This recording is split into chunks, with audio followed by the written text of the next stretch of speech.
Alors, je propose qu'on va commencer. Il y a tout le temps encore des gens qui rejoignent la réunion, mais comme notre timing il est un peu serré, je propose qu'on va commencer. Donc, moi, je m'appelle Pierre Hopscheit, je suis conseiller de gouvernement adjoint au ministère du Travail, entre autres responsable de la communication. Et donc, on a décidé d'organiser ce petit webinaire aujourd'hui suite au souhait, surtout des syndicats qui ont dit bah, il faudrait peut-être encore une fois sensibiliser un peu les gens à cette situation de pandémie. Donc, pour que les mesures sanitaires soient encore respectées, pour qu'on respecte encore ce qui est à respecter. Donc, je vais rapidement vous dire comment cette journée va se dérouler, ce webinaire va se dérouler. On a proposé quelques thématiques, donc surtout les tests antigéniques rapides avec lesquels on va commencer. Et pour cause, parce que c'est justement hier que le ministère du Travail a commencé avec la distribution aux entreprises. Donc, je pense que c'est une thématique qui est assez importante et donc qu'il faudra vraiment absolument l'aborder. C'est Monsieur Tom Dancer du ministère de la Santé, de la Direction de la Santé, qui va vous donner les explications nécessaires. On va aussi parler des mesures sanitaires plus spécifiquement pour le secteur du bâtiment. Et ce sera aussi Monsieur Dancer qui va le faire. Et on va terminer par un petit résumé sur la situation par rapport à la campagne de vaccination. C'est Monsieur Luc Faller qui va le faire, le haut commissaire à la protection nationale. Et pour terminer, c'est Monsieur Tom Rausch du ministère de la Santé qui va nous faire un petit point sur quelques nouveaux outils de communication par rapport à la crise. Après chaque thématique, on a prévu 8 à 10 minutes pour les questions-réponses. Pour les questions-réponses, je propose que vous mettez vos questions dans le chat. Comme ça, moi, je vais lire le chat, moi, je vais faire le tri. Et voilà, je pense que c'est la chose la plus facile pour le faire. Donc, mettez vos questions éventuelles dans le chat de la réunion. Et comme ça, on va avancer assez rapidement par rapport aux questions-réponses. En ce qui concerne le micro, je propose que vous vous mettiez tous sur mute au moment où vous ne parlez pas. Je pense que tout le monde a un peu maintenant l'habitude de ça, mais c'est plus facile pour gérer la réunion. Donc, mettez-vous tous sur mute. Si vous voulez mettre votre caméra ou pas, ça c'est votre choix. Vous pouvez faire comme vous voulez. Juste encore une dernière information, ce webinaire sera enregistré. Donc, l'idée de l'enregistrement, c'est tout simplement pour mettre à disposition ce webinaire aux personnes qui ne peuvent pas participer aujourd'hui. On va mettre à disposition la vidéo du webinaire. Comme ça, tout le monde peut regarder le webinaire à tout moment. Ça, juste comme petite information. S'il y a maintenant, dans l'immédiat, pas de questions de votre part, je passe la parole à Monsieur Tom Dancer du ministère de la Santé, qui va nous donner quelques explications sur les tests antigéniques rapides. Après la réunion en langue française, on va faire une petite pause et on va poursuivre avec la réunion en langue luxembourgeoise à 12h45. La réunion WebEx restera la même. Donc, vous pouvez tout simplement quitter. Et les personnes, c'est surtout une information pour les syndicats, je pense. Les personnes de langue qui veulent écouter le webinaire en langue luxembourgeoise, ils peuvent rejoindre en fait par le même lien la même réunion. Voilà. C'était quelques explications pour commencer de ma part. Et comme j'ai dit, je vais passer la parole à Tom Dancer. Bonjour à tout le monde. Je vais partager en fait, mes slides avec vous tous.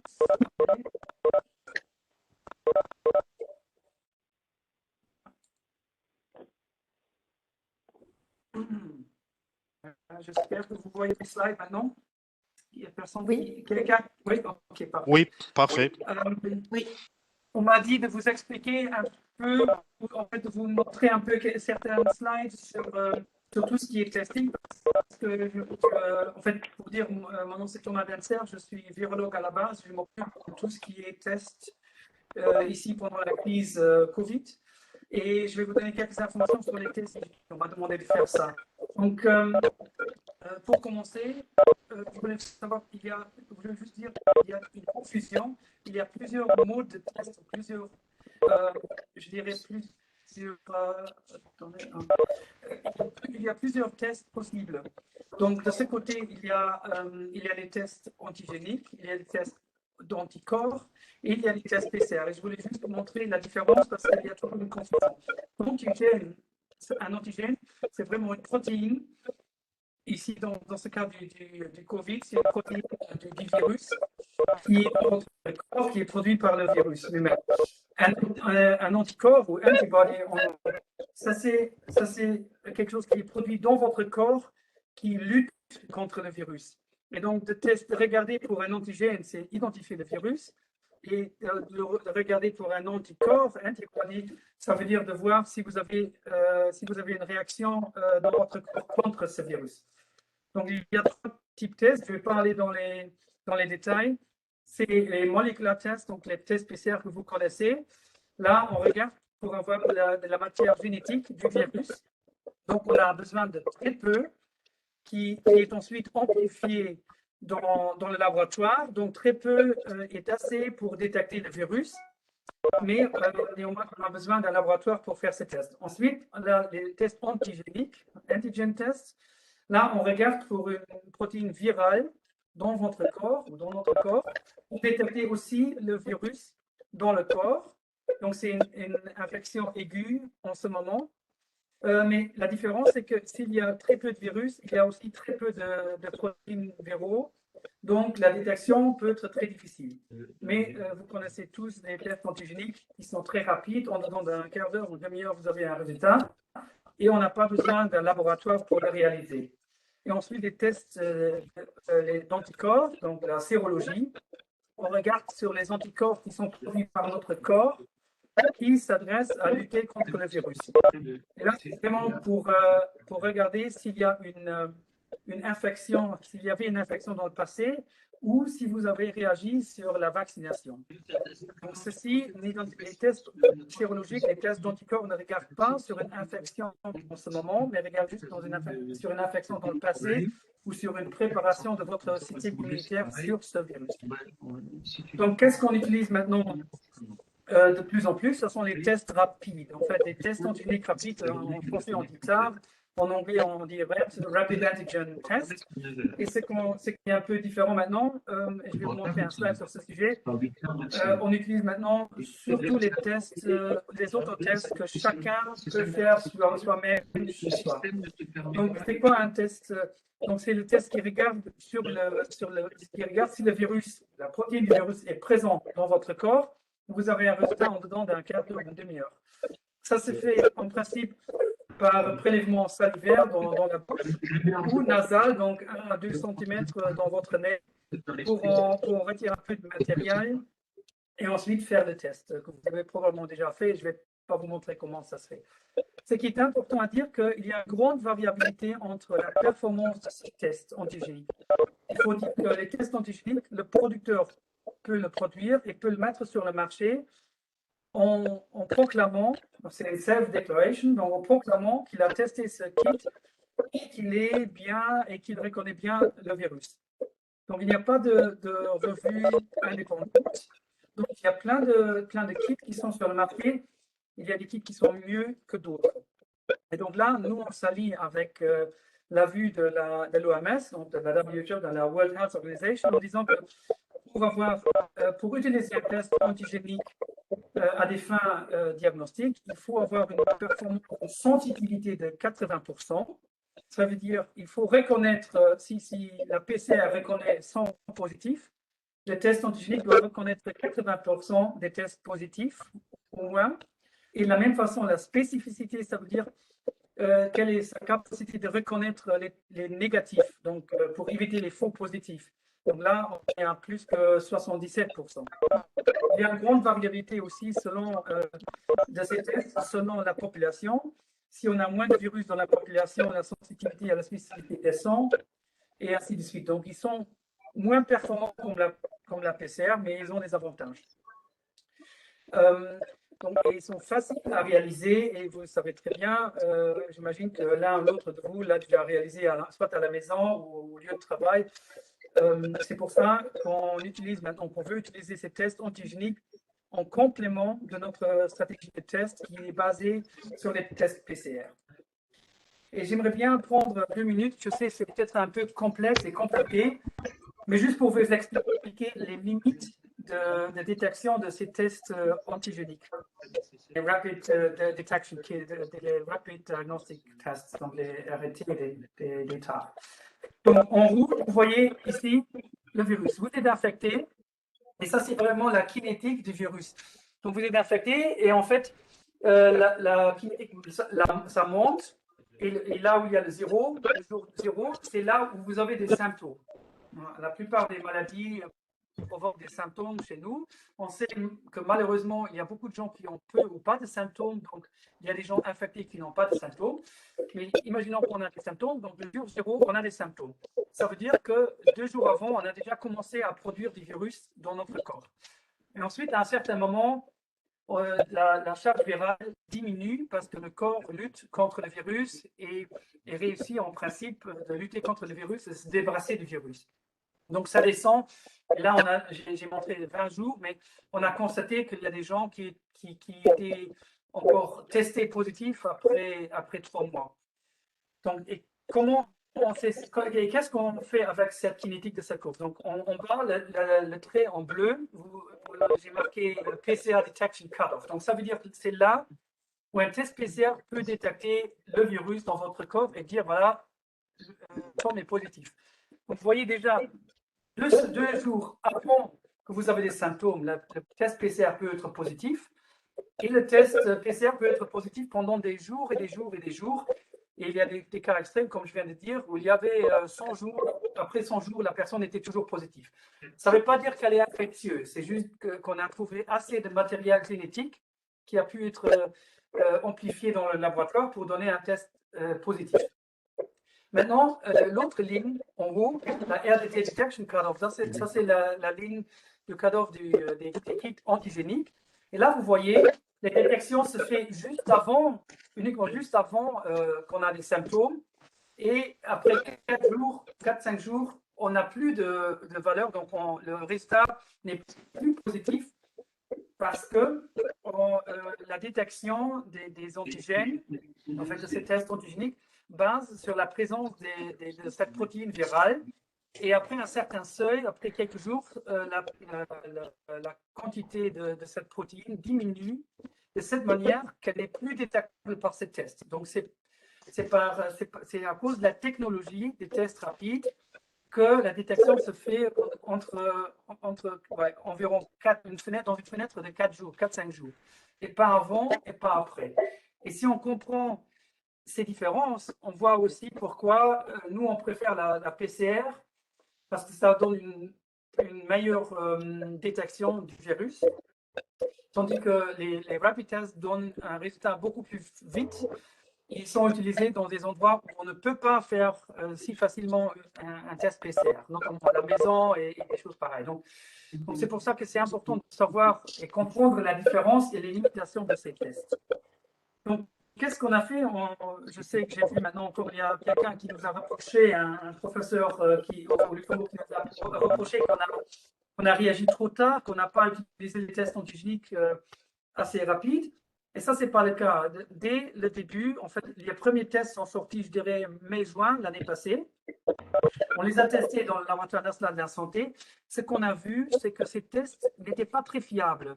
Donc, il y avait une grande grosse réactivité. Donc, en fait, ils montraient déjà un résultat positif s'il y avait une autre protéine, d'un autre virus ou d'une bactérie.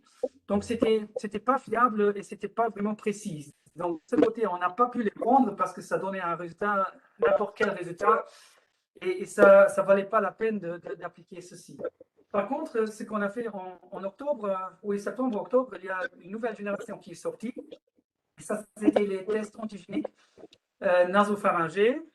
Et donc là, vous le savez probablement, il y a un écouvillon, et vous rentrez vraiment très loin dans le nez pour prendre un peu de matériel, parce que le virus, il se situe surtout là. Donc, pour reprendre un peu d'antigènes, de protéines virales, en fait faire un test. Et ceux-là, ils sont beaucoup plus fiables. Ils ont été utilisés, notamment pour les patients qui ont eu des symptômes après le premier ou le quatrième jour dans les maisons de retraite, dans les maisons de soins. Ils étaient aussi utilisés dans les hôpitaux pour le triage des personnes qui sont rentrées dans les urgences, mais aussi pour le staff chez eux, pour dire voilà, il y avait des gens qui avaient des symptômes qui étaient vraiment pas sévères, mais un peu mal à la tête ou mal à la gorge. Ils ont testé les personnes pour évaluer, pour voir est-ce que cette personne est quand même infectée. Et si elle était infectée, elle a dû rentrer soit à la maison, mais si le résultat est négatif, et la personne a pu travailler même avec quelques symptômes. On les a aussi utilisés pour tester les demandeurs de protection internationale et on a organisé un screening systématique dans les maisons de soins pour en avoir un outil supplémentaire au test PCR qu'on a organisé avec les équipes mobiles. Et je pense plus récemment, début de l'année, il y a des événements de culture et aussi dans le sport. Ces tests sont utilisés d'une façon systématique chaque semaine pour les athlètes, par exemple au foot. Ils sont testés 1 à 2 fois par semaine pour éviter un maximum qu'une personne positive s'entraîne et joue un match de foot. Maintenant, avec l'arrivée de la nouvelle génération, en fait, des autotests, et autotest, ça ne veut pas dire qu'il doit être réalisé par vous-même chez vous. Ça veut juste dire que ces tests sont assez performants et sont assez faciles à utiliser que n'importe qui sans être un professionnel de santé, comme c'est le cas pour les nasopharyngés. Donc, tout le monde peut réaliser ces tests et vous l'avez vu, c'est aussi le cas dans les écoles. Il y a des enfants de 8 à 9 ans qui utilisent ces tests 1 fois ou 2 fois par semaine maintenant pour donner une certaine sécurité et pour éviter qu'il y a des gens qui sont très infectieux fréquentent l'école. Donc, ce qu'on a fait maintenant, on a remplacé beaucoup de tests nasopharyngés qui sont un peu plus compliqués à réaliser et où on a besoin d'un professionnel de santé. Une grande partie a été remplacée par les autotests, où les personnes peuvent les faire réaliser eux-mêmes. Dans les écoles, on les utilise depuis après Pâques, les vacances de Pâques. Maintenant, dans les restaurants et bars, on a aussi la possibilité de les utiliser pour qu'on puisse aller manger et boire un coup à l'intérieur. Dans le privé, ils étaient déjà disponibles depuis un certain moment dans les grandes surfaces, mais aussi dans les pharmacies. Et vous le savez certainement qu'il y a une distribution qui est organisée par le ministère du Travail pour les entreprises, afin que les entreprises peuvent mettre à disposition des tests pour leurs employés, afin de permettre que les gens viennent à nouveau tous au bureau et de minimiser les risques que quelqu'un propage le virus sur son lieu de travail. Et de plus qu'on teste, de plus de personnes en trouvent positives. Mais ça, c'est juste en ce moment, parce que si on fait ça d'une façon systématique, on va aider à baisser le taux de positivité dans toute la population. C'est pour ça que ces tests-là sont toujours en complément de tous les outils de tests qui sont en place. Et avec ça, ça nous a donné, ou ça nous donne encore un outil supplémentaire pour contrôler cette pandémie. Donc, quand est-ce qu'on utilise un test rapide? Donc, c'est toujours, si vous pensez ou si vous savez que vous avez eu un contact avec une personne positive ou que vous pensez qu'elle pense qu'elle est positive et qu'il n'y a pas de gestes barrières. Donc là, ça fait du sens, après 4 jours après ce contact, de faire un test ou s'il y a des symptômes qui apparaissent, de faire un test. Et là, vous pouvez voir relativement vite si vous êtes infecté ou pas. Vous pouvez aussi vous faire tester, et ça c'est vraiment bien, surtout si vous avez des contacts avec des personnes vulnérables, afin d'éviter que vous n'êtes pas hautement infectieux avant de voir des gens vulnérables ou des gens qui ne sont pas encore protégés par la vaccination. De faire un test, de donner une certaine sécurité à vous-même et à ces personnes quand vous les voyez sans protection, sans masque et sans distanciation. Je l'avais déjà dit, avec les symptômes, vous le faites, vous le voyez, si c'est positif, vous faites après un test PCR pour confirmer, mais ça donne une indication et c'est beaucoup plus rapide. Je fais ce test antigénique aujourd'hui, j'ai le résultat dans un quart d'heure. Si je fais un test PCR, au meilleur des cas, j'ai le résultat après 12 heures ou 24 heures, donc ça prend un peu plus de temps. Si le test antigénique est positif, vous devrez vous traiter vous-même comme infecté. Donc, il faut aller en isolation, en auto-isolation, prévenir vos proches et les gens que vous avez, avec lesquels vous avez eu un contact étroit et non protégé potentiellement. Et vous pouvez, c'est mieux de, ouais, en fait, vous n'êtes pas obligé, mais je pense que c'est vraiment une bonne idée de vous déclarer positif sur covidtracing.public.lu pour que le contact tracing et nos équipes vous contactent, vous aident à maintenir la quarantaine ou vous aident à suivre votre cas. Donc ça, c'est important et c'est le contact tracing. En fait, c'est le testing et le contact tracing qui nous aident à gérer la crise. Juste pour vous dire, en ce moment, les positifs qu'on a chaque jour, il y a 60 à 70% des positifs qui sont déjà en quarantaine. Donc des gens qui ont eu un contact avec une personne positive et qui ont été mis en quarantaine. Donc ça veut dire que ceux-là n'ont pas infecté une autre personne. Et c'est ça le pouvoir énorme de ces outils que le Luxembourg a réalisé, a mis en place et utilise. Et ça, c'est une grande différence vis-à-vis d'autres pays qui n'ont pas un tel système qui fonctionne vraiment systématique de faire le testing, beaucoup de testing et garantir le suivi et la quarantaine afin que le virus ne peut plus affecter une autre personne. Et à nouveau, les tests antigéniques en complément de tous ces tests. Donc, si vous êtes invité à participer au large-scale testing ou si vous avez des symptômes, faites un test PCR. Le test antigénique, c'est bien, mais c'est le test PCR qui est à réaliser. Bon, j'ai juste repris qu'est-ce que ça veut dire si le test est négatif. Donc, c'est un petit croquis, un cartoon qu'on a fait. Vous êtes soulagé que vous êtes négatif, mais ça ne veut pas dire que vous n'êtes pas infecté, ce que je vous ai montré. Donc, c'est quand même quelque chose qu'il faut retenir. Vous n'êtes pas hautement infectieux, c'est pour ça que le résultat est négatif, mais c'est quand même possible que vous avez le virus et la charge virale n'est pas tellement élevée et c'est pour ça que ce test est négatif. Bon, si le test est positif, vous allez en isolement, vous allez notifier vos contacts et vous déclarer parce que même s'il y a des tests faux positifs, la chance est très grande que vous êtes positif et que vous pouvez infecter d'autres personnes. Donc c'est ça, c'est plutôt ça à retenir de ces tests antigéniques. Je ne sais pas comment on gère maintenant parce qu'on m'avait demandé encore de faire des slides avec des recommandations en général et de la construction. Est-ce qu'on fait ça après? Oui, je pense qu'on va faire un petit tour sur les questions par rapport au test et ensuite on va passer à la prochaine thématique. Moi, j'ai eu maintenant deux questions que j'ai vues dans le chat.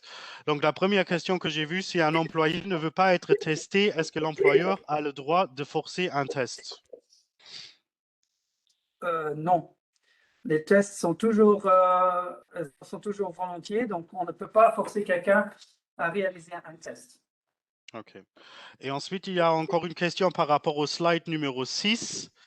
Attendez, maintenant j'ai perdu la question. J'y reviens tout de suite. Le test peut donc ne pas détecter un positif alors que la personne est toujours contagieuse. C'est la question par rapport au slide numéro 6 qui a été posée.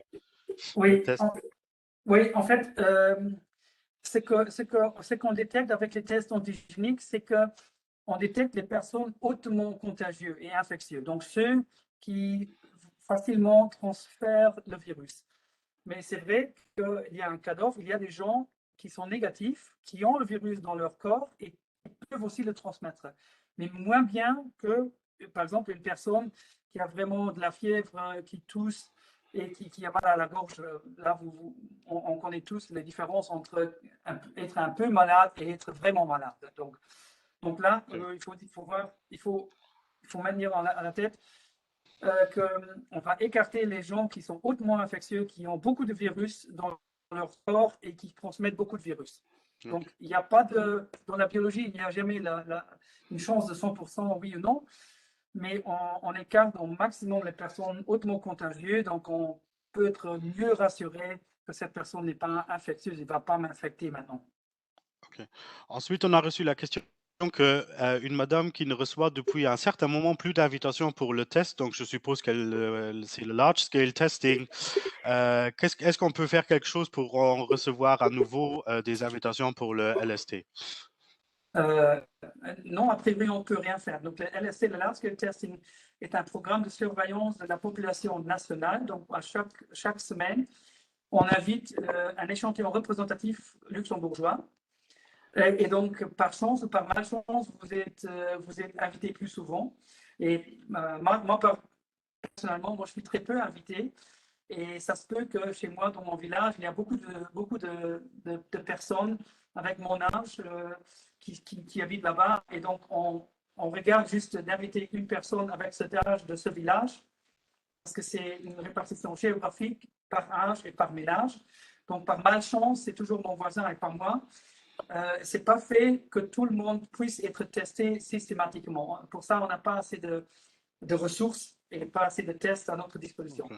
Par contre, il y a des groupes de personnes qui sont testés d'une façon régulière, comme les médecins, comme aussi certaines professions, toutes les professions de santé, mais aussi les instituteurs et certains groupes sont invités plus souvent parce qu'on sait qu'ils étaient plus exposés ou on a remarqué depuis l'expérience que ces groupes sont plus souvent infectés ou en fait, il y a beaucoup plus de virus qui circulent dans ces groupes. Et c'est pour ça que ces groupes sont invités plus souvent. Donc, je ne sais pas de quel groupe, si cette dame appartient à un certain groupe, mais sinon, on ne peut pas les inviter. Donc, et on n'a pas changé le mode d'invitation. Le mode d'invitation est le même depuis été, je pense. Ouais. Ok. L'employeur a-t-il le droit de savoir si un salarié est testé positif aussi d'un point de vue protection des données?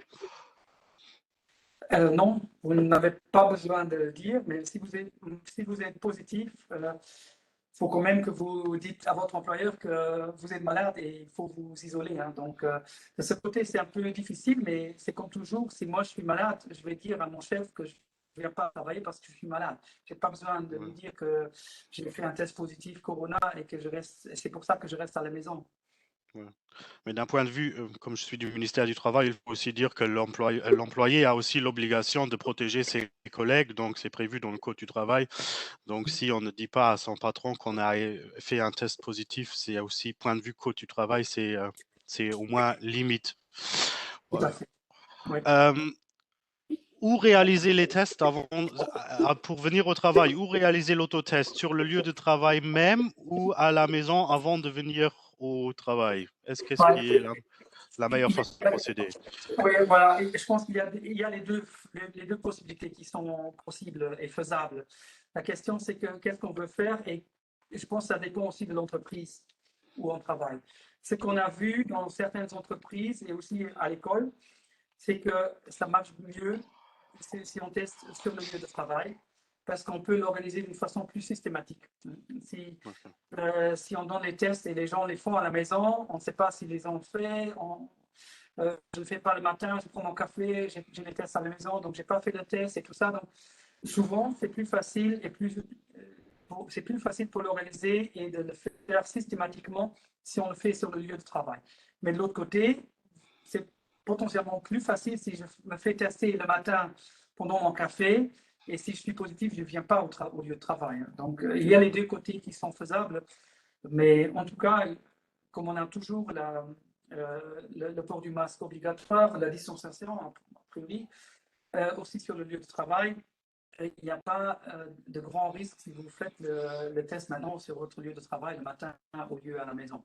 Donc ça, je pense qu'il faut voir dans chaque entreprise comment c'est gérable ou faisable. Il y a aussi des entreprises où les employés ne viennent pas sur le lieu de travail le matin parce qu'ils sont directement chez le client. Donc il y a une organisation à faire et organisée dans chaque entreprise elle-même d'une autre façon. Ok.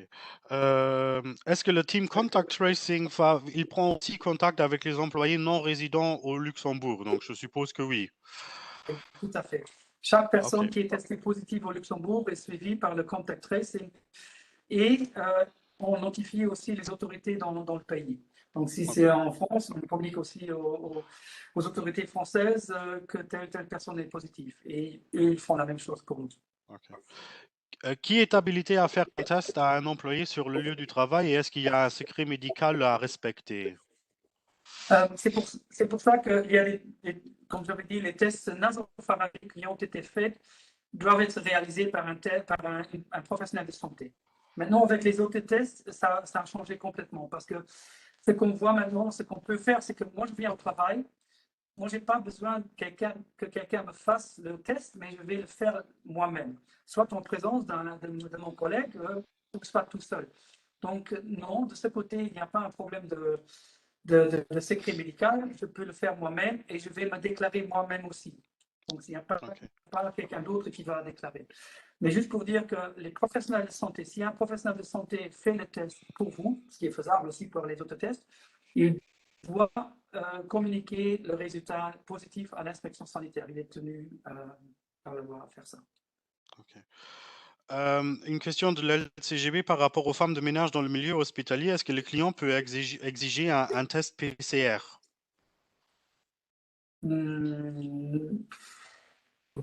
Ça, c'est une bonne question. C'est plutôt juridique, je dirais. Euh, ça, je ne saurais pas. Ok. À tout... Ouais, Ok. Ok. je pense que, en fait, l'employeur est là pour vraiment sécuriser le lieu de travail. Hein, de ce côté. C'est comme l'appliqué qui peut demander, qui décide de l'accès à son bâtiment et qui peut dire que tu dois avoir un test négatif. Ok. Oui, tu peux l'exiger. Ok. On pense que oui. Ouais. Voilà. Ok. On va encore prendre deux questions. Ensuite, on va passer à la prochaine thématique. Bonne question. Faut-il réaliser le test chaque matin avant de se rendre au travail ou plutôt juste en cas de symptômes lorsqu'on se sent un peu malade? Voilà. Comment procéder? Je dirais, si j'ai des symptômes et j'ai un soupçon que j'ai été en contact avec quelqu'un ou j'étais exposé, je pense que c'est une bonne idée de faire un test directement pour avoir une première indication. Si c'est positif, vous êtes pratiquement à 100% positif. Si c'est négatif, on pourrait alors voir potentiellement c'est autre chose ou on fait un test spécial pour confirmer. Mais ça, c'est une chose avec les tests, avec les symptômes. Mais d'une façon, l'idée de donner ces tests à tout le monde, que tout le monde les utilise d'une façon systématique, est vraiment que, comme je vous ai montré, le window of detection de ces tests est de 4 jours. Donc, idéalement, vous faites un test 2 fois par semaine pour assurer un suivi en continu. Et dès que vous rentrez dans cette phase aiguë de votre maladie, le test vous détecte. Donc, idéalement, vous le faites 2 fois par semaine, écarté de 3-4 jours, pour avoir un suivi en continu. Ok. La prochaine question, elle enchaîne un peu sur ça. Donc, est-ce exact que les résultats positifs sont plus fiables que les résultats négatifs par rapport aux autotests? Oui, en fait, ce que vous avez vu, il y a des tests négatifs, il y a des faux négatifs. Ça, c'est plus répandu avec ces tests-là, qu'on détecte pas que quelqu'un est positif. Ça, c'est beaucoup plus répandu qu'un faux positif. Mais les deux existent. Donc, ça se peut que vous avez un test positif et finalement, vous êtes négatif. Ça, c'est aussi possible. Hein. Ok. C'est pour ça que si on confirme par PCR, on sait très bien de quoi il s'agit. Mais a priori, c'est pas ça, c'est plutôt les faux négatifs, donc qui devraient être positifs, mais qui sont négatifs, qui dominent sur les faux résultats. Ok. Encore deux questions qu'on va prendre. Ensuite, on va passer à la prochaine thématique parce que sinon notre timing ne va plus fonctionner. La prochaine question concerne la protection des données. C'est une question un peu compliquée où je ne sais pas si on va trouver la réponse maintenant ici. La CNPD a mené des contrôles auprès des grands employeurs dans le pays sur la gestion des données dans le contexte Covid. Dans le cadre de son devoir de santé et sécurité des salariés, l'employeur peut avoir collecté l'information de collaborateurs positifs afin de renvoyer rapidement les collègues en contact à la maison pour mise en quarantaine. Où est-ce qu'il y a la limite entre les obligations du GDPR et le devoir de protection des salariés? Ça, c'est une bonne question. Et vous parlez ici avec la santé. Donc, pour nous, c'est clair, si on veut gérer d'une meilleure façon la pandémie et éviter que tout le personnel va s'infecter, il faut assurer le suivi. A priori, si moi je suis positif, si je suis positif par PCR, le laboratoire déclare, il y a une déclaration du laboratoire vers l'inspection sanitaire, donc ils sont au courant. L'inspection sanitaire me contacte et contacte aussi mes proches, en fait, tous les contacts que j'ai eus. Il n'y a pas nécessairement besoin que l'employeur fasse quelque chose, mais de l'autre côté, si moi je suis positif maintenant et je vais dire à Luc, moi je vais partir maintenant, bon, vaut mieux qu'on notifie tout le monde ici qu'ils partent à la maison directement aussi pour se mettre en auto-quarantaine afin d'éviter d'autres contaminations. Donc, et ça, c'est beaucoup plus rapide que d'attendre l'appel de l'inspection sanitaire. La question est vraiment une bonne question. On a discuté aussi souvent ici. Qu'est-ce qu'on peut faire? Qu'est-ce que l'employeur peut faire ou il n'a pas besoin ou il ne peut pas le faire? Personnellement, je pensais plutôt aussi vu sur éviter la propagation du virus, éviter que d'autres personnes soient infectées. Et je ne pense pas que c'est un grand problème si moi je passe dans les trois bureaux ici en disant que voilà, écoute, j'ai eu un test positif, je pars à la maison, je vous préviens et partez aussi à la maison pour vous mettre en quarantaine. Mais bon, je sais qu'il n'y a pas tout le monde qui pense de cette manière, mais c'est le meilleur moyen pour éviter la propagation du virus. Ok. Encore une toute dernière question que je trouvais intéressante. Que faire avec les déchets des tests? Oui, ça c'est quelque chose qu'on a discuté, qu'on a regardé aussi sur un niveau européen. Et avec ces déchets, c'est vrai que vous prenez un peu de votre, que vous prenez vous rentrez dans votre corps et si vous êtes positif, il y a un peu de virus dessus ou de protéines viraux, mais c'est très peu. Vous le mettez aussi dans une solution. Donc vous pouvez jeter tout cela dans les déchets normaux. Il faut veiller quand même qu'il y a un couvercle dessus. Il n'y a rien qui va se passer, même si c'est ouvert ou si c'est là. Donc, il n'y a personne qui va rentrer dedans et lécher. Donc, en fait, il n'y a pas besoin de type de bac spécifique pour faire ça, pour ces petits tests qu'on fait. Ok, merci. Il y a encore une question sur les vaccinations, sur les personnes vaccinées. On va prendre cette question après, lorsqu'on parle de la vaccination. Juste encore petite information. La session d'aujourd'hui, elle est enregistrée. Donc, la question a été posée si les supports seront mis à disposition. Les supports seront mis à disposition et tout le webinaire sera mis à votre disposition parce qu'il est enregistré pour le mettre aussi à disposition des personnes qui ne peuvent pas participer aujourd'hui. Je m'excuse pour les problèmes de son au début. Je m'excuse aussi pour les nombreux bips qu'on a entendus pour les personnes qui sont rentrées dans la réunion. Désolé pour ça, que je sais que c'était un peu compliqué au début. Je pense que maintenant, ça va un peu mieux. C'est pas trop facile de gérer un webinaire, une conférence tellement grande, mais on va faire de notre mieux. Donc, je propose qu'on passe à la prochaine thématique qu'on a prévue. Un peu le même principe. Donc, d'abord une présentation de Monsieur Dancer et ensuite on va passer aux questions-réponses. Donc, la prochaine thématique qu'on a prévue, ce sont les mesures sanitaires un peu plus spécifiquement pour le secteur du bâtiment et peut-être aussi pour le secteur du nettoyage. Merci. Oui, merci. Donc, je vais prendre quelques slides et j'ai pris la décision de commencer un peu avec autre chose pour comprendre pourquoi on fait ces mesures sanitaires. Parce qu'on est souvent critiqué pour ça et pour cause, parce qu'il n'y a pas toujours des choses qui sont très logiques et compréhensibles. Mais je pense que si on commence au haut, c'est mieux compréhensible pourquoi on fait X et pas Y. Vous le savez tous, les symptômes Covid, hein, c'est de la fièvre, c'est de tousser, mal à la tête, la fatigue. En général, tout ça, on se sent mal. Hein, c'est comme l'influenza, comme la grippe, et c'est aussi comme d'autres infections qui ne sont pas très sévères. Par contre, ce qui est important de savoir, il y a pratiquement la moitié des personnes qui ont peu de symptômes ou pas de symptômes. Un peu mal à la gorge. Bon, je ne dirais pas que je suis malade si j'ai un peu mal à la gorge. Donc, il y a une grande partie des gens qui ne se font pas tester parce qu'ils sont pas mal, ils ne sont pas fatigués, ils n'ont pas de fièvre, donc ils circulent. Et c'est pour ça qu'il faut faire une surveillance plus étroite parce que si moi j'ai un peu mal à la gorge, je vais quand même circuler, je vais quand même manger au resto, je vais quand même fréquenter mes amis. Donc ça, c'est bien à retenir. Et en fait, ce qui est le plus important, c'est de savoir comment le virus se propage. Donc en fait, le virus, en haut à gauche, vous voyez une personne qui qui expire et qui tousse. Le virus, comme il est vraiment dans votre corps, il sort de votre corps, il se met dans les droplets, en fait, dans les petites particules qui sont soit directement transférées à quelqu'un qui est vraiment proche de vous quand vous parlez, ou qui restent aussi dans l'air, dans votre maison ou dans la salle où vous vous trouvez. Donc, il y a les droplets, les petits, vraiment les petits droplets qui restent dans l'air et qui peuvent infecter des personnes. Ça, c'est difficile à prouver et à montrer combien de virus est-ce qu'on a besoin dans une salle pour que quelqu'un puisse s'infecter. Il y a des tests réalisés avec d'autres virus qui font moins mal aux personnes.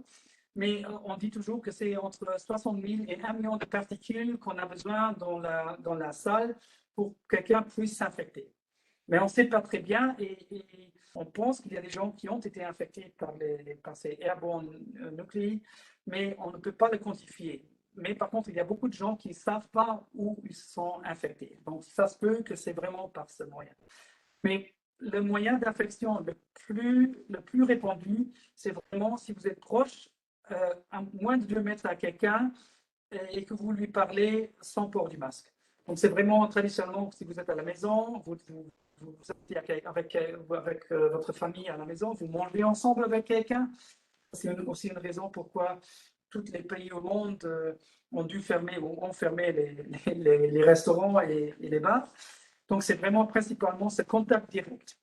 Il y a aussi la possibilité de transmettre le virus via les surfaces, vos mains aussi, mais c'est beaucoup moins qu'on pensait au début. Donc, si vous touchez maintenant une fenêtre ou un verre ou autre chose, ou quelqu'un qui a touché juste avant qui est infecté, a priori, vous n'êtes pas infecté après. Il faut vraiment que le virus rentre soit dans votre bouche, soit par votre nez, soit par vos yeux. Et même si vous avez du virus sur votre main, la peau vous protège et vous n'êtes pas infecté. Il y a une chose, et là vous savez probablement qu'on regarde toujours les chiffres aussi dans les stations d'épuration, merci, où on regarde combien de virus est-ce qu'on trouve là. Et c'est la raison pourquoi on peut le faire, c'est parce que on trouve ceci aussi dans les déchets. Et donc, regarder dans ces stations la concentration, mesurer la concentration nous indique s'il y a beaucoup de la population qui est infectée ou moins de la population qui est infectée. Donc, vous voyez, le fecal way, vous pouvez aussi vous faire infecter par ce virus. Et si vous tenez ça en compte, les mesures font un peu plus sens, je dirais. Hein. Et donc, parce que qu'est-ce qu'on fait? On fait un curfew, donc en fait, on dit qu'il faut rester à la maison à partir de 11h, maintenant minuit. Ça, c'est pas parce qu'on veut faire chier les gens, c'est juste que parce qu'on évite les contacts. Et c'est que j'ai marqué en bas, la meilleure mesure pour que le virus ne se propage plus ou peu, c'est de limiter chaque contact. Et surtout les contacts non protégés, donc les contacts sans masque, et à courte distance.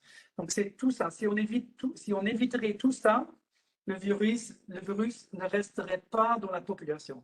Malgré ceci n'est pas faisable, même avec un lockdown très sévère pendant des semaines, il y a toujours des virus ici et de là. Il va revenir après le lockdown. Donc c'est ça ce qu'on a essayé. On a essayé avec le lockdown de diminuer la charge virale et la prévalence dans la population. Mais on ne peut pas l'écarter. Le seul moyen pour l'écarter, c'est vraiment de se vacciner, que les gens ne sont plus infectés. Et c'est pour ça qu'on a plusieurs mesures. Donc les restaurants, les bars, les cafés, ils étaient fermés parce que c'est pas à cause du restaurateur, c'est pas le problème de lui, c'est un problème, je dirais, technique de ce service restaurant que moi je vais manger avec Luc et on n'est pas protégé et je peux potentiellement infecter Luc dans le restaurant, tandis qu'ici au travail, on porte le masque. Et c'est beaucoup plus difficile que j'infecte Luc, même si moi je suis infecté. Et et là, on tient compte de tout. Dans le transport public, dans les magasins, aussi dans les hôpitaux, au sport. Et ce qu'on a vu, c'est que le port du masque a énormément aidé à limiter la propagation du virus. Et ça, c'est parce que, comme vous l'avez vu maintenant dans l'autre slide, la propagation se fait principalement si on parle à quelqu'un et s'il y a un transfert avec les bulles, un peu de spout quand on parle aux gens. Donc, il y a 3 mesures vraiment à respecter. C'est vraiment la distance, 2 mètres. Bon, ça se peut qu'il faut avoir un peu plus. Ça dépend comment vous parlez et comment vous criez et vous expulsez le virus. Le port du masque, certainement, c'est quelque chose qui a prouvé très, très efficace. Et aussi en vous désinfectant les mains. Et ça nous a aidé, pas uniquement pour le corona, mais vous avez vu certainement que les infections de l'influenza, de la vraie grippe, il y avait, je pense, 3 cas au Luxembourg. Hein. Donc, il n'y avait pas d'autres maladies respiratoires parce qu'on a pris nos distances et on a mis le masque et on a plus fait attention à se laver les mains ou désinfecter les mains. Donc, ça, c'est les 3 points les plus efficaces à limiter la propagation du virus. En fait, on a beaucoup de documents qu'on a déjà écrits l'année passée. Je pense que c'était pour le déconfinement, qu'on a écrit qu'est-ce qu'on peut faire, qu'est-ce qu'on ne devrait pas faire. Là, c'est juste un extrait et tout est disponible sur covid19.lu. Et si vous regardez, si vous cliquez dessus sur les mesures, les recommandations et tout ça, qu'est-ce qu'il faut faire? Il faut vraiment faire attention aux choses qu'on fait attention depuis pratiquement 12 mois, je pense. Hein. Il faut vraiment se protéger, prendre ses distances, laver les mains, retirer ses vêtements si on était à côté de quelqu'un infecté, des choses que je ne vais pas aller dans les détails. Je ne pense pas qu'il y a des choses plus spécifiques pour le secteur de la construction et le nettoyage. Ce sont les mêmes 3 mesures qu'il faut respecter, qui sont vraiment les plus cruciales. Il faut vraiment faire attention à ça. Et ce qu'on a vu ici par le compte, c'est que même ici, je ne vais pas vous dire des noms, mais des gens qui étaient dans les bureaux toute la journée avec le masque, et ensuite ils sont partis prendre un café ensemble sans masque. Donc là, le port du masque pendant 8 heures ne sert à rien si on ne met pas le masque pendant qu'on prend son café, donc si on a la distance. Et ça, ce n'était pas difficile au début de la crise, au moins compliqué au début de la crise, parce que vous connaissez les différentes variantes, ils étaient moins infectieuses. On a vu que dans le temps, si moi je suis infecté, il y a beaucoup de gens qui n'ont pas infecté leurs femmes et leurs enfants, tandis que maintenant, avec les variantes UK et les variantes brésiliennes, on ne voit plus ça. Si quelqu'un dans le ménage est infecté, tout le ménage est infecté. Donc, de la même manière, si moi je prends un café maintenant avec Luc et je suis infecté avec un variant, la chance de lui infecter est beaucoup plus élevée que dans le temps avec les autres variantes qu'on avait. Donc, ce que nous on propose, nous comme gouvernement, comme aussi le ministère du Travail, on veut que tout le monde participe au large-scale testing parce que ça, c'est un outil qui est très puissant, qui nous a aidé à mieux gérer la crise et à mieux détecter des cas positifs. Mais en complément de ça, de se faire tester 2 fois par semaine avec ces autotests qui sont mis à disposition de la première phase, pour se tester, pour éviter qu'on est infecté, pour détecter le plus vite possible si on est infecté, et ensuite de se mettre en isolement et de demander à ses proches de se mettre en quarantaine, que la propagation du virus soit vraiment ne se fait plus. Donc ça, c'est vraiment des choses à réaliser maintenant, et ça, c'est un outil très puissant qui est à disposition maintenant pour nous tous, pour mieux gérer la crise. Et à nouveau, je pense qu'on on fait tous partie de la solution. Hein. Donc c'est vrai, si chacun fait attention aux mesures en place, la distanciation, le port du masque, se désinfecter les mains, et aussi limiter ses contacts proches sans protection, et se faire tester. Donc, je pense qu'on peut mieux gérer la crise, et je pense qu'on pourrait vraiment pousser le virus vers comme on dit toujours, les pockets, hein, vers quelques personnes qui ont encore le virus, mais je pense qu'il y a une chance, et là je parle comme virologue, qu'on peut vraiment se libérer de ce virus dans un an, complètement, qu'il n'est plus présent. Donc ça, c'était tout pour moi pour ce côté. Je sais que dans les différentes entreprises, on pourrait prévoir l'une ou l'autre mesure. On avait discuté encore sur qu'est-ce qu'on fait si on est maintenant dans la même voiture. C'est clair, si je ne suis pas du même ménage, il vaut mieux mettre un masque pour me protéger. À chaque fois que je suis proche de quelqu'un où je ne peux pas éviter la distance, ou en fait le rapprochement, je mets mon masque. De la même manière au bureau que dans la camionnette, dans la voiture et autre chose. Donc, c'est vraiment de maintenir vraiment la distance, réduire les contacts. Si ça, c'est pas possible, veiller à avoir une certaine distance et le port du masque. Donc si on applique tout ça à chaque activité, dans peu importe quelle entreprise et quel domaine on travaille, je pense qu'on est très bien et on limite vraiment le risque d'être infecté par quelqu'un qui a échappé tous les tests et qui est présent et qui est à côté de vous. Bon, merci, ça c'était tout pour moi. Donc j'essaie de vous répondre au mieux.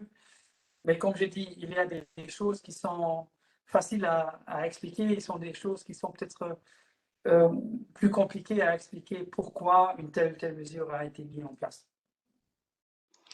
Merci. On va prendre juste quelques questions parce que le timing il est assez serré et c'est déjà 12h20. Donc, vous pouvez envoyer vos questions au ministère du Travail après cette séance si les questions n'ont pas été, vous n'avez pas reçu des réponses à vos questions aujourd'hui. N'hésitez pas à faire un mail. Comme ça, on va vous fournir les réponses. Mais aujourd'hui, on doit faire un peu attention au timing parce qu'il y a la session luxembourgeoise qui va commencer à 12h45.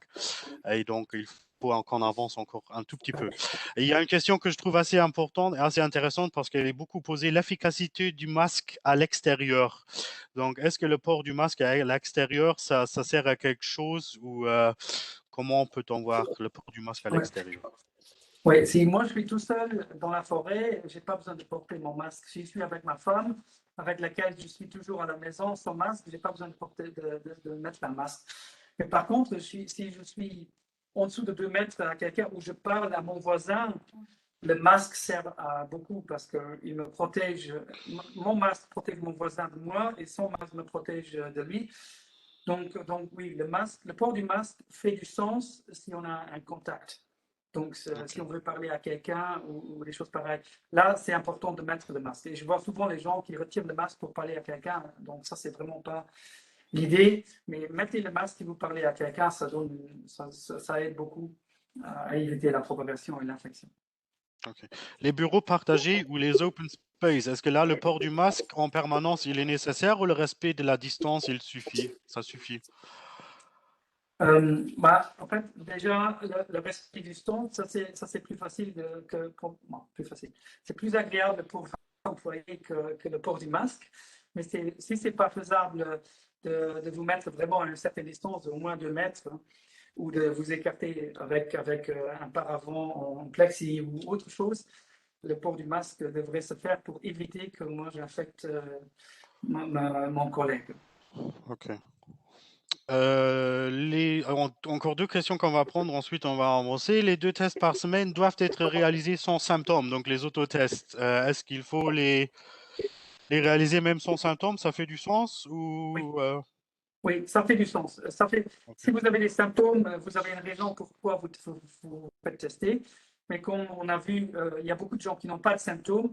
Donc, les 2 fois par semaine, c'est un test en continu, régulier de moi-même, une surveillance de moi-même. Parce qu'avec ces tests, on détecte uniquement si je suis positif dans les 4 jours au maximum de mon infection. Donc, de réaliser 2 fois par semaine un test, si je deviens positif, à un certain moment, je vais le détecter aussi. okay. Donc, faudrait le faire en continu. Dans le même contexte, la question a été posée si le ministère fournit les tests aux entreprises gratuitement. Ben, pour l'instant, oui. Le ministère du Travail a commencé hier, donc on fait ça. Est-ce que l'employeur a une obligation de fournir les autotests? Donc, est-ce que ça vaut le coup pour l'employeur d'acheter des autotests supplémentaires une fois que le stock il est épuisé avec les tests que le ministère du Travail a fournis? Oui, tout à fait, parce que la détection est toujours là. Il y a beaucoup d'entreprises qui l'ont déjà fait dans le passé, même des entreprises qui l'ont déjà fait à partir d'octobre, novembre, qui ont même embauché des infirmières pour faire tester leurs employés, pour vraiment minimiser le risque de la propagation du virus au sein de leur entreprise, pour qu'ils puissent fonctionner. Donc pour eux, c'était vraiment un mode de survie. Et il y a d'autres entreprises, comme les grandes entreprises avec 3 000 à 4 000 personnes, qui ont laissé la moitié des personnes à la maison et qui utilisent par leurs propres moyens des tests antigéniques maintenant pour demander aux gens de revenir au bureau et ainsi, même s'il y a maintenant le double des personnes dans les bureaux, de minimiser le risque avec ces tests. Donc, je pense que ça fait du sens de se faire tester, mais bien sûr que chaque entreprise doit évaluer l'importance de ces tests et en fait, voir aussi si je ne fais pas les tests et si moi je suis positif et j'affecte toutes les tâches ici, est-ce que moi je peux quand même survivre ou faire mon travail ou est-ce que l'entreprise peut survivre et travailler si toutes les tâches est infectée ou en quarantaine? Ça, c'est une question à se poser. Oui. Ok. Je vois ici encore quelques questions qui sont assez intéressantes aussi par rapport aux masques FFP1, FFP2, FFP3. Je propose qu'on va répondre en écrit à ces questions, qu'on va réaliser un petit FAQ qui va répondre à toutes ces questions-là, qu'on va vous distribuer, parce que comme je dis, le timing il est assez serré. Il y a des rendez-vous par après. Et je suis un peu désolé, mais on va répondre à ces questions par après. Donc, je propose qu'on passe à la prochaine thématique, qui est la campagne de vaccination. Et je passe la parole alors à Monsieur Luc Feller, qui est le haut-commissaire à la protection nationale et en charge de la campagne de vaccination. Merci. Oui, bonjour. Donc, mon nom est Luc Feller. Je co-préside la cellule de crise Covid depuis un an et je fais partie du comité de pilotage vaccination. Brièvement, pour entrer directement dans le sujet, on est maintenant à la 6e phase de vaccination. Vous savez que le gouvernement, vu le nombre limité de vaccins à notre disposition, a dû élaborer une stratégie de priorisation qui connaît deux axes. D'une part, un axe par rapport à l'âge des personnes et d'autre part, un axe par rapport aux vulnérabilités des personnes. Donc, on a défini pour chaque phase une catégorie, une tranche d'âge qu'on va inviter et pour chaque phase, une catégorie de vulnérables, en principe des vulnérabilités en raison de certaines pathologies que les personnes peuvent présenter parce qu'on a vu qu'avec ces pathologies, les personnes risquent de faire un déroulement très grave de la maladie. Il y a eu une exception à cela. On a commencé la vaccination avec les professionnels de santé, tout simplement parce qu'il était important d'assurer le maintien de nos systèmes de santé. Pour le moment, on est à la 6e phase de vaccination. C'est la phase de vaccination qui va de 54 à 16 ans. On a le principe que la vaccination se fait sur base du principe de la résidence. Pourquoi? C'est les critères de la résidence parce que tout simplement les vaccins sont distribués par la Commission européenne sur base de la population résidente et c'est également pour cette raison que les invitations se font sur base du critère de la résidence avec une exception dans les cas de figure où on invite des personnes, dans le cas de figure où on invite des catégories professionnelles, comme par exemple les professionnels de santé.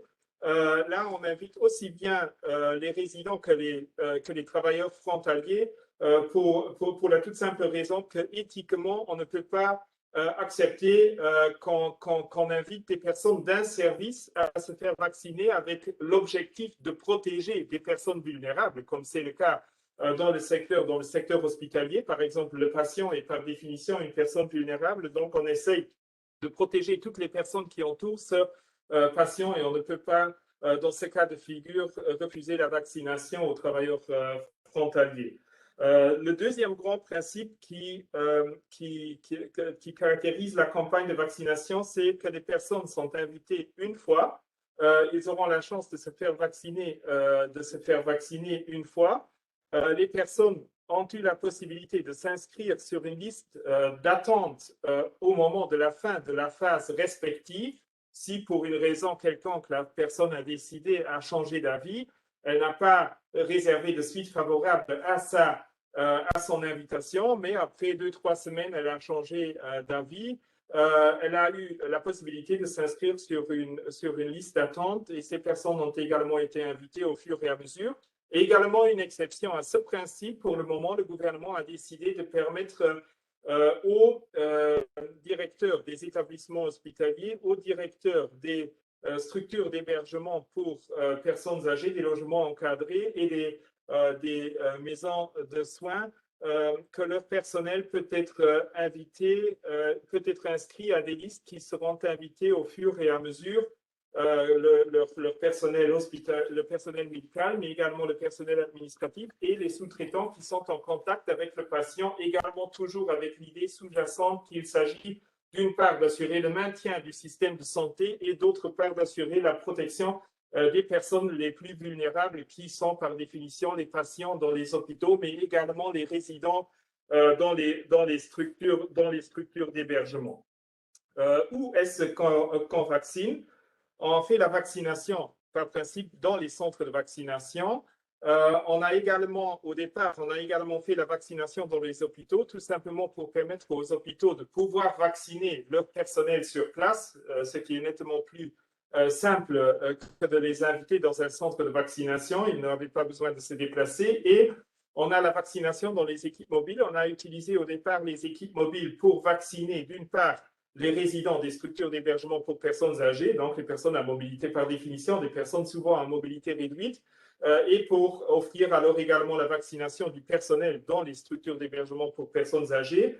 Aujourd'hui, on utilise les équipes mobiles pour vacciner surtout les personnes, les patients hospitalisés à longue durée, et pour vacciner des personnes ensemble avec les réseaux d'aide et de soins, d'identifier les personnes qui ne peuvent pas se déplacer vers un centre de vaccination, les personnalités, afin d'envoyer les équipes mobiles chez ces personnes. Mais le grand principe, c'est évidemment la vaccination dans les centres de vaccination. Évidemment, la question qui se pose, c'est quand est-ce que vous allez commencer la vaccination dans les cabinets de ville? Je dirais aujourd'hui, on espère pouvoir commencer la vaccination au cours du mois de juillet, début juillet, mi-juillet, fin juillet. C'est assez difficile parce qu'on n'a pas de vue sur les livraisons, on n'a pas de vue fiable sur les livraisons des vaccins qui vont arriver. Mais à partir du moment où le gouvernement a une fois invité toutes les personnes 16 ans et plus, à partir de ce moment, évidemment, la vaccination va être déplacée vers les cabinets de ville. Pour le moment, cela ne fait pas de sens. Pour vous donner un exemple, on a théoriquement dans les centres de vaccination, on a une capacité de vaccination qui se situe à 80 000 vaccinations par semaine, 90 000 vaccinations par semaine. La semaine dernière, on a pu administrer 43 000 vaccins. Donc, on était à la moitié des capacités dans les centres de vaccination. Et à partir tant qu'on a une telle situation, cela ne fait pas de sens de déplacer la vaccination vers les cabinets de ville. Et de toute façon, dès le moment qu'on déplace la vaccination vers les cabinets de ville, on n'a plus de prix. Évidemment, on va probablement, je ne peux pas préjuger la décision, mais probablement on va abandonner d'une part la priorisation et d'autre part également le fait que le patient n'a plus le choix du vaccin. Parce que si le médecin a 3 ou 4 vaccins dans son cabinet, évidemment, probablement le patient va disposer du choix. Donc, cela fonctionne de manière, pour le moment, on invite les catégories d'âge de 46 et 47 ans. Vous allez recevoir votre invitation. Vous recevez un code OTP. C'est exactement le système comme la population le connaît du large-scale testing. Avec ce code OTP, vous pouvez accéder à une plateforme informatique sécurisée. Ce code OTP est valable normalement pendant 6 à 7 jours, qui vous donne accès à cette plateforme informatique et vous prenez un rendez-vous dans un des 5 centres de vaccination qui sont actuellement ouverts. Et vous savez qu'on va encore ouvrir le 6e centre de vaccination, la Lux Expo. On va l'ouvrir demain, mais on va immédiatement refermer la Lux Expo la semaine prochaine parce que 10 heures après qu'on a annoncé l'ouverture de la Lux Expo, on a reçu des nouvelles plus ou moins mauvaises de la part de plusieurs fabricants qui ont décalé des livraisons qui étaient prévues pour la semaine prochaine, qui les ont décalées de 2 voire de 3 semaines. De manière générale, encore très brièvement, vous savez qu'on a plusieurs types de vaccins qui sont pour le moment autorisés au Luxembourg. C'est d'une part les vaccins avec vecteur viral, donc le Johnson et l'AstraZeneca. Donc, c'est un vaccin assez classique. Tom connaît la matière mieux que moi. C'est donc un vaccin avec un virus sous une forme atténuée. Le virus infecte les cellules et le système immunitaire produit ses défenses. Et d'autre part, vous avez les vaccins à base de la technologie ARN Pfizer, d'une part, Moderna, d'autre part, et bientôt également CureVac, qui est donc un vaccin sans agent infectieux, mais qui génère la même protéine que celle qui est placée sur le virus, et le système immunitaire apprend à reconnaître cette protéine et génère également une réponse immunitaire. L'avantage des vaccins à base de la technologie ARN est évidemment ces vaccins sont assez rapides à développer dès le moment dès le moment qu'on arrive à séquencer un virus. On n'a pas besoin de créer une grande quantité de vaccins dans le laboratoire à des fins d'essai pour trouver le bon produit. Le grand désavantage, c'est évidemment les conditions logistiques, les conditions de stockage qui sont liées à ce type de vaccin. Mais de manière générale, il faut dire tous les vaccins sont assez efficaces. C'est clair, il y a des vaccins qui sont plus efficaces pour certaines catégories d'âge. Je ne vais pas entrer dans le détail, vous l'avez lu dans la presse. L'AstraZeneca est un vaccin très efficace pour les personnes âgées de 60 ans et plus. Il est moins efficace ou on a moins d'études pour la jeune population, mais c'est pratiquement un des vaccins les plus efficaces pour la population des 60 plus. Étant donné qu'on n'a plus beaucoup de temps, Tom, moi je propose de passer immédiatement au slide sur les effets de vaccination que je crois que les personnes ont les différentes ou recevront les différentes présentations. Donc les personnes évidemment pourront les regarder. Si les personnes ont des questions, le ministère du Travail va les regrouper, on va y répondre. Mais je voulais quand même dire un mot sur l'effet de la vaccination, surtout pour motiver les personnes de se faire vacciner, parce que pour le moment, la vaccination est notre seule issue, évidemment, pour le moment, encore toujours avec une stratégie de testing et avec le respect des gestes barrières. Mais la vaccination sera notre seule possibilité pour sortir de cette crise. On est assez content au Luxembourg. On a un taux d'adhésion assez important. Vous savez qu'on a vacciné pour le moment 205 000 personnes avec la première administration, 90 000 personnes avec la deuxième administration. Les 205 000 personnes correspondent à 41% de la population qu'on peut vacciner pour le moment, donc les personnes de 16 ans et plus.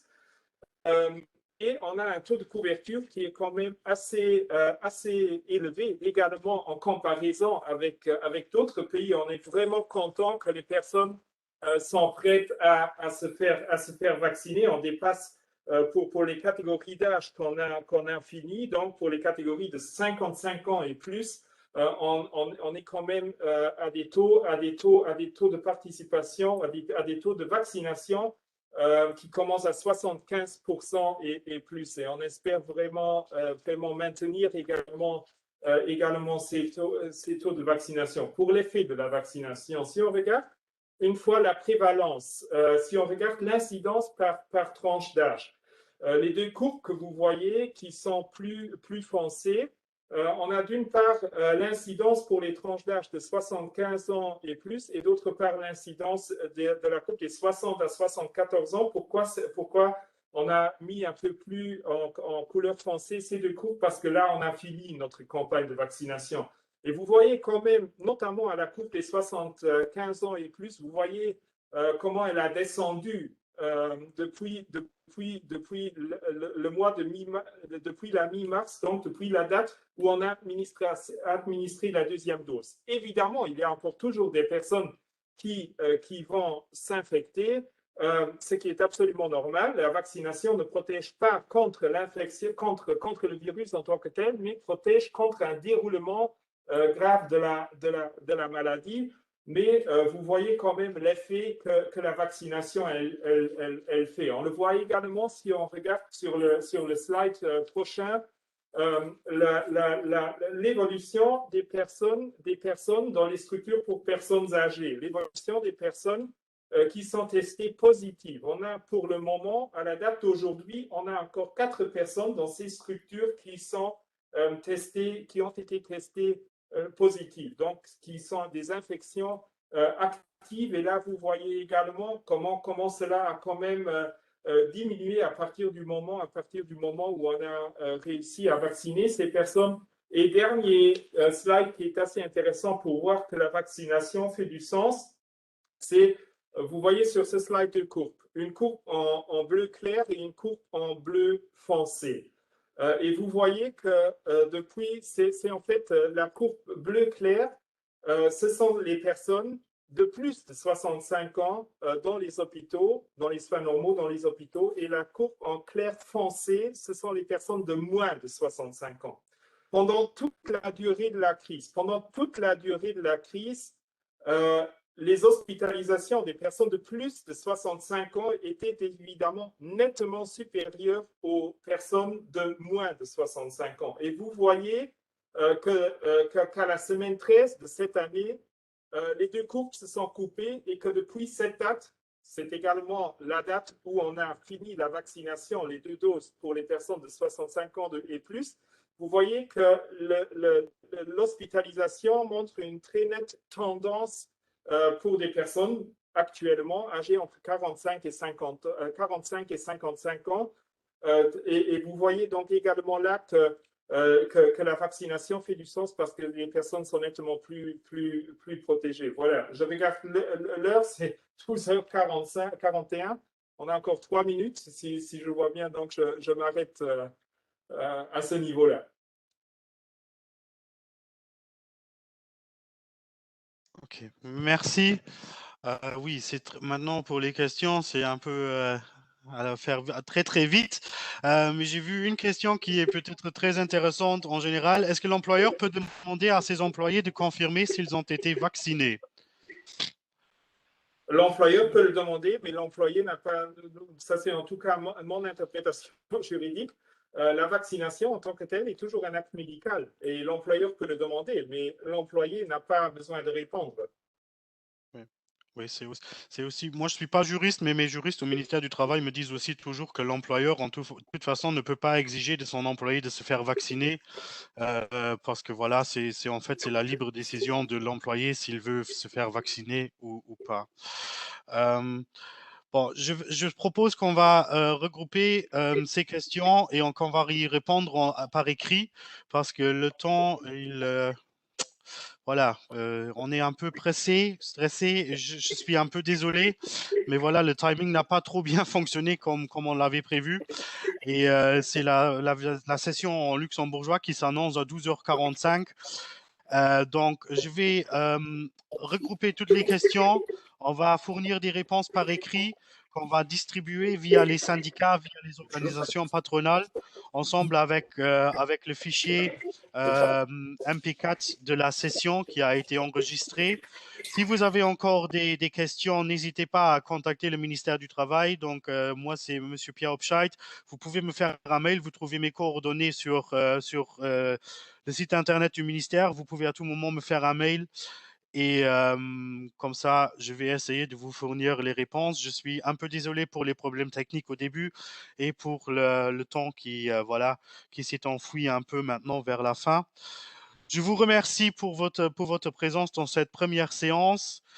C'était quelque chose de nouveau qu'on a essayé, donc je sais que c'était pas parfait, mais on va apprendre et la prochaine séance, elle sera certainement encore mieux et peut-être sans problème technique, sans bip qui nous gêne. Je suis encore désolé pour les bips et je vous remercie. Donc, on doit passer à la session luxembourgeoise immédiatement.